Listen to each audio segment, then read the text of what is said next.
सबको पता चल गया ना, पता चल गया ना कि जब जोर दिखाते हैं तो ये पाँव पकड़ते हैं। जब जोर दिखाया तो वो आदम सवाती जिसको खान से मिलने नहीं दे रहे थे, सुबह 7 बजे लेके गेट खोल दिए कि अल्लाह का वास्ता है इमरान खान, अल्लाह का वास्ता है अवाम को रोक ले, ये तुम्हारी औकात है। इमरान खान कह रहा था इमरान खान का मिलिट्री ट्रायल होगा, ख्वाजा आसिफ तेरा बाप भी नहीं कर सकता।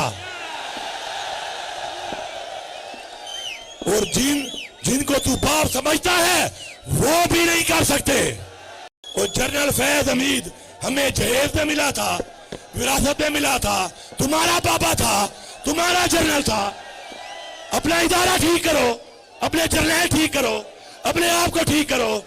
डीजीसी हमने बनाया, जनरल हमने बनाया, डीजीआई हमने बनाया। अब गलत करे हमारे खाते में, अच्छा करे तुम्हारे खाते में।